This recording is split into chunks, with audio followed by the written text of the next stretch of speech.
Oh wait, I have to pull up the weather. Hello all, my name is Cass. This is Personality Hire. Let's work from home today. So, starting off, before we even get into our media, I want to look at the weather because she's been messing me up a little bit. The weather today is a startling 37 degrees compared to our 60-degree weekend we had. Yeah, I'm getting a little newscaster on you. We're looking at a high of 39 for today at 1 a.m. So, that's really got my gears going. We have a beautiful, wet, rainy day out today. Mood's definitely a little held back from that, but I think with the media today, we're gonna bring it right back up. So speaking of our media per week, this week we are going to be looking at one of my favorite books, Daisy Jones and the Six. So Daisy Jones and the Six has been described as quote unquote humane, delectable, rollicking, and I can't say I know what rollicking means, but feels right, doesn't it? It's also been described as, quote, a visceral book encapsulating the rock celebrity culture of the 70s with such glam, humane precision that you'll forget that neither Daisy Jones nor the Six are a part of real rock and roll history. It's heavily inspired by real life events and just by the entire culture that is rock and roll. Daisy Jones is the manic pixie dream girl of the 70s. She's special, but not special enough. She grew up in LA, she grew up on the Sunset Strip around the rise of rock and roll, and she's born into this wealthy family in Hollywood, but her parents don't really care about their daughter. They care about their social status, they care about their money. So Daisy Jones is kind of left to her own devices with the resource of being at the start of it all, at the start of rock and roll. So she starts sneaking into bars and clubs on Sunset Strip. She eventually meets her friend Simone Jackson, and she starts young getting involved in men and with friends and people in the entertainment industry. And she's a girl that's so full of passion, so full of life, and so full of dedication that she's a writer. She's writing everything down. She's writing down every feeling, and she sees all of these men that she's sleeping with, all these men that she's interacting with her entire life, stealing her ideas, stealing her work, stealing direct quotes from her and putting them into their songs and seeing these songs end up on the radio. And she says, screw it. She starts writing her own music because clearly she's got something good enough to be heard. And then, meanwhile, on the other side of the country, we have the rise of the Six. In the next section of the book, we see Billy Dunn out in Pittsburgh, and he truly is something special, and people are telling him that he is something special. His brother and with his brother's friends, they create the Six. At this point, it's not called the Six, it's called the Dunn Brothers, and they really are someone to be heard. They're covering weddings, they're covering bat mitzvahs, they're an entertainment band, to say the least, and they're putting themselves out there, and finally they get signed with a record label and they get themselves a ticket to LA. So the Six plus Camilla, Billy's girlfriend at the time, send off to LA and they get themselves going. Meanwhile, Daisy's getting onto her first record label and it's not what she had seen. She realizes that again, to these people, she is just a pretty face and they're giving her catalog songs with no substance and she's not able to put her own worth out there. And it's a moment of recollection where she's like, I know that this isn't where I want to be, but I know that this is going to get me somewhere. I just need to prove it right now that I'm worth being in the conversation. I'm worth having something to say about it. So she goes through with doing all the nitty gritty. And then we bump back to the Six, who are now in LA, and they really hit it big. They get a tour, they get signed with a label. But while we're seeing them on the tour, meanwhile, Billy's wife, now wife, is back at their house in LA while they're touring all over the country, pregnant with their first daughter. Billy's off on this tour and he's battling with the intensity and with the fear that his band is kicking off. He really has something to show. He really can't mess this up. Who else is going to get this opportunity? He's about to be a father, and it turns from partying into a full aggressive violent addiction that he takes on with drugs, with alcohol. Their debut tour is eventually ruined when Billy's wife Camilla goes into labor. He rushes there and isn't able to get out of the car. He knows that he can't go in and face his daughter in the state that he's in. So instead he checks into rehab and the tour is canceled. They can't go on without a frontman. Billy returns from rehab and he has this newfound dedication and drive that he's going to be a good father. He's going to be a good husband. He's going to lead this band better than anyone ever has and anyone ever would and anyone ever will. starts writing for his next album. He has this one song, and it's almost there. It's almost there. It's almost perfect, but there's just something missing. Meanwhile, Teddy Price knows over at this label, Daisy Jones is this young, up and coming artist, and she's got something that she could really add to everything they have going on. So she's brought onto the song as just a collaboration as a featured artist. The song is a massive success. It truly shoots them into a highlight career that they would have never gotten without Daisy. So the Six goes off on their national tour with Daisy Jones as the opener, so she can come on for Honeycomb and she can set up the crowd and just be a presence there. Meanwhile, Daisy's been having a relationship with her tour manager that ends quite badly, and he decides he's going to ruin her career, takes her back up, takes her band entirely, ruins her set. But the Six back her up. They go out there, they support her, and almost start bringing her into their own. At this specific concert where this all started, there's a Rolling Stone writer that was there to hang out with the band before and after, get a vibe for them, write an article. And he sees this and he writes this jaw dropping article that shows everyone how much Daisy Jones makes up of the Six and how much she can add to it, truly. Jonah Berg is his name. He's so impressed by their performance and the atmosphere of the band entirely after. Writes this big article saying that Daisy Jones is such a pivotal part. She completes the energy. She really should be a part of the Six.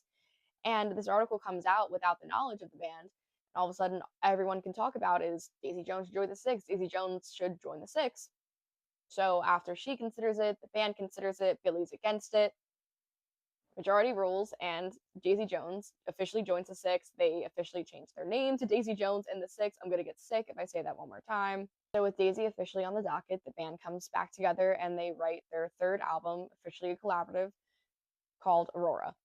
They write the album. Daisy and Billy are butting heads. They are both huge creative atmospheres, and Billy's used to being the leader, and Daisy's used to doing whatever she wants, whatever Daisy wants to do. And they really just don't work well together. They have this one specific writing day where they really do see each other eye to eye, and they really understand each other, that they're really different, but also not so much in the same way. Daisy and Billy are in this back and forth of being in a creative flow state and borderline romance, and also not being able to be in the same room as one another, hating each other so badly. All the while in this, Billy is going home every night to his wife and now his 3 kids. Within a few months, the band finishes recording their album, Aurora. So Billy locks into the studio. He's in producer mode. He's adding in all the instrumentals and doing this and doing that. Meanwhile, Daisy goes, well, I got a few months off. You don't want me in the production room. I'm going to go to Thailand. She goes to Thailand. She meets an Italian prince named Nicky, falls in love. They fly to Italy and she gets married.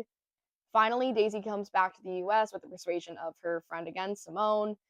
It's ever present to especially Billy, but the rest of the band, that Nicky is no good for Daisy. Nicky is kind of the worst person you could ever meet, and also actively encouraging Daisy into an addiction-esque lifestyle.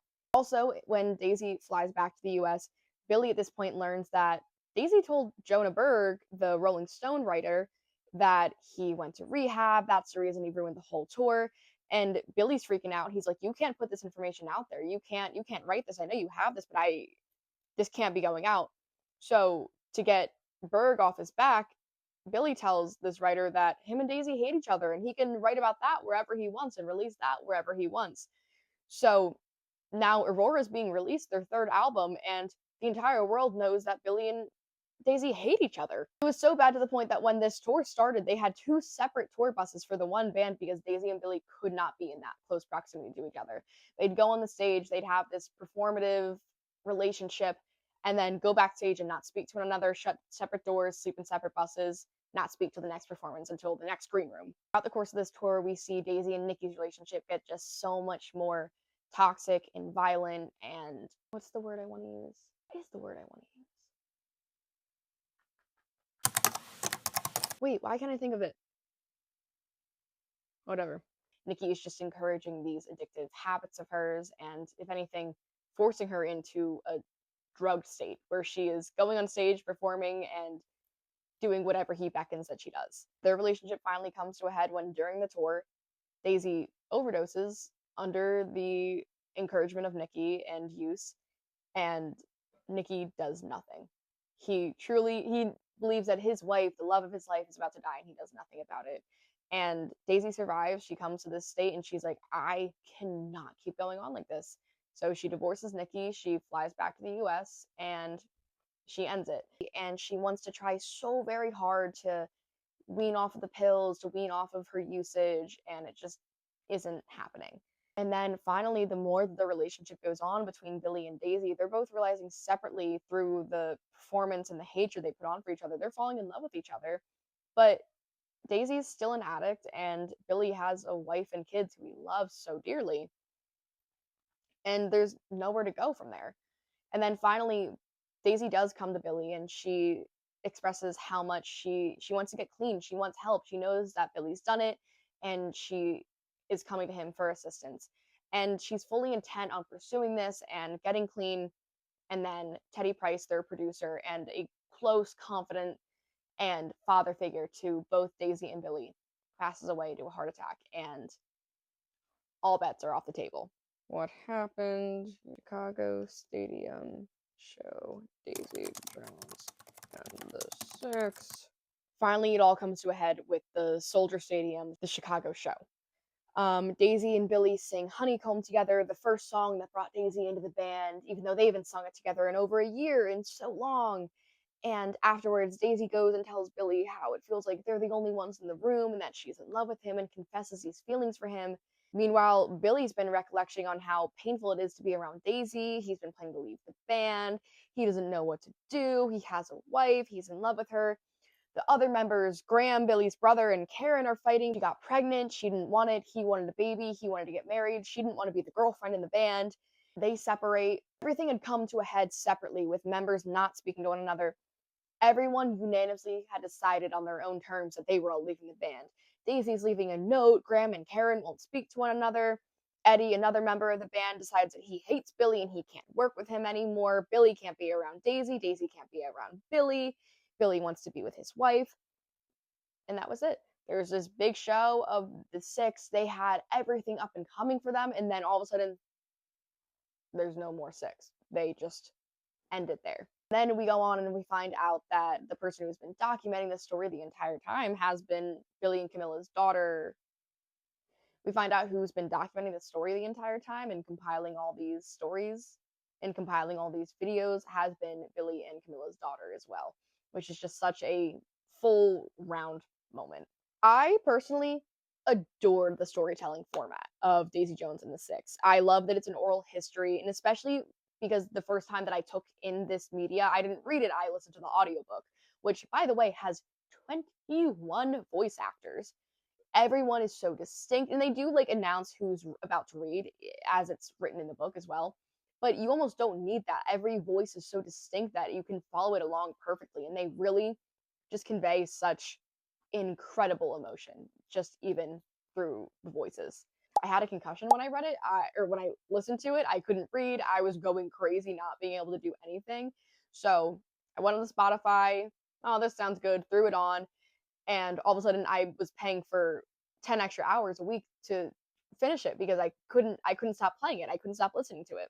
I have seen a lot of discourse about it online for this format, as much as I personally love it, and I'll touch on that a lot more later.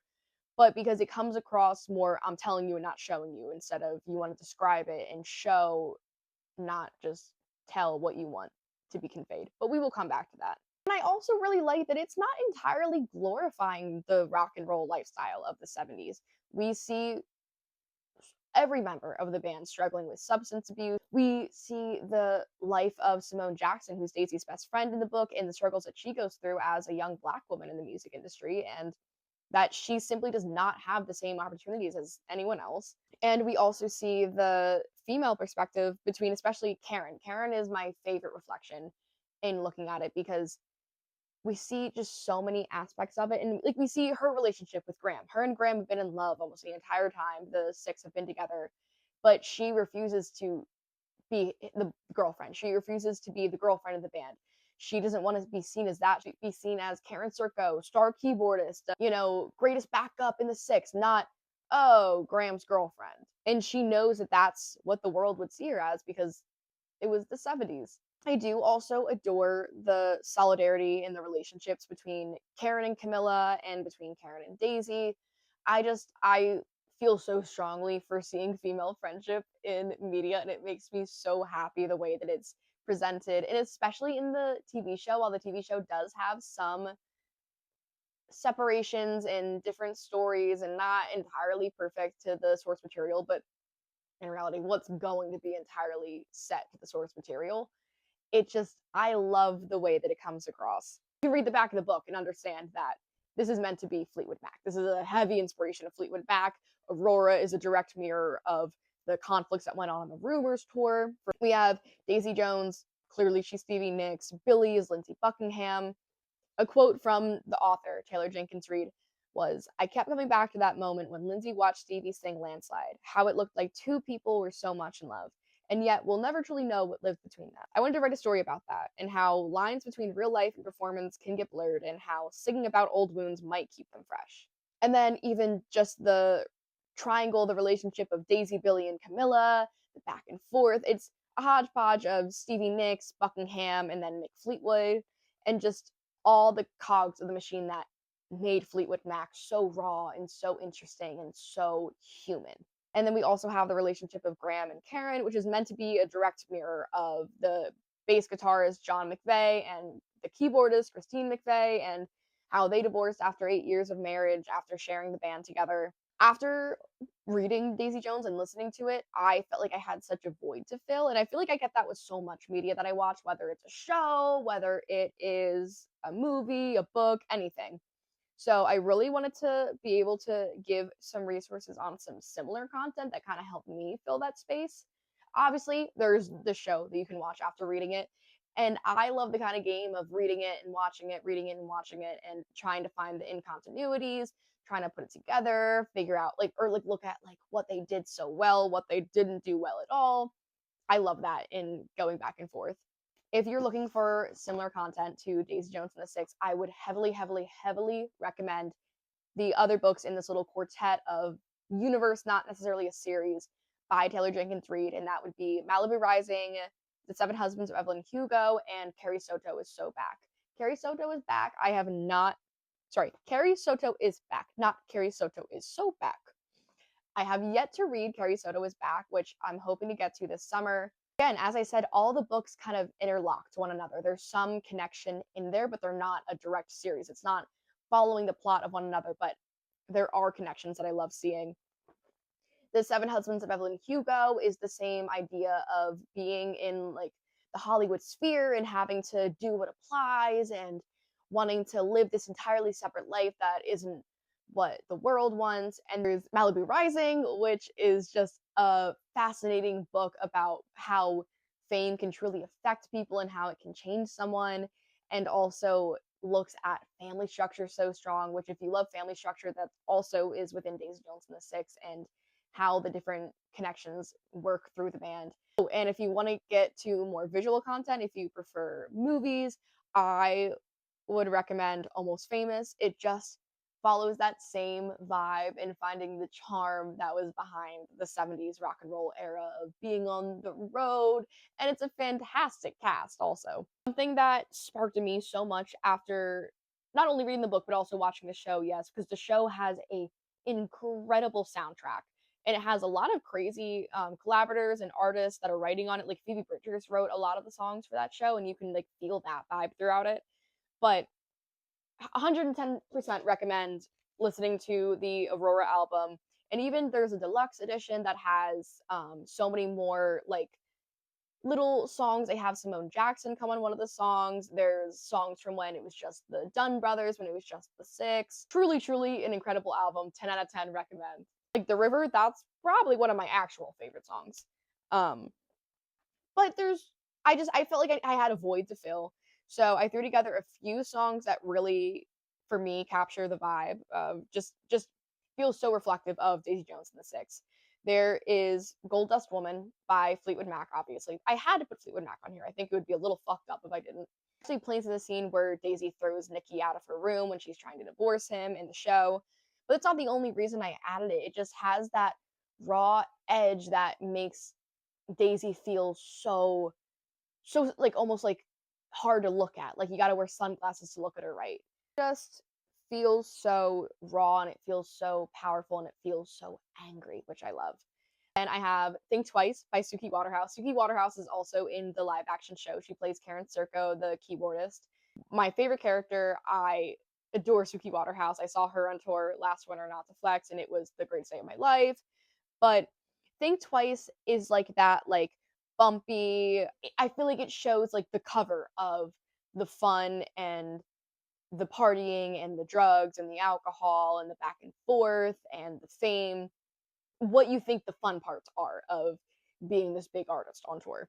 Dancing Barefoot by Patti Smith, that was actually the opening song for the entire show. And again, I'm not just picking them because they're involved in the show. It just feels so right. And when you listen to it, it sets the vibe. It sets the honky tonk, the stepping up to the plate, stepping up to bat, putting yourself out there, making the effort, making the name for yourself. That's the feeling that I get from it.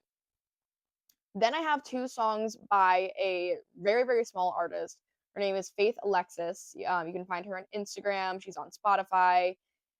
I heard this song of hers. It's called Seams, and I fell in love with it. She, as a modern artist, truly captured the 70s atmosphere into a song so well that you'd think it was written back then. You'd think that she found it, in a dusty book and threw it out there and threw it on paper, and then it just she has it on she nailed it on the head. It just is a fantastic song.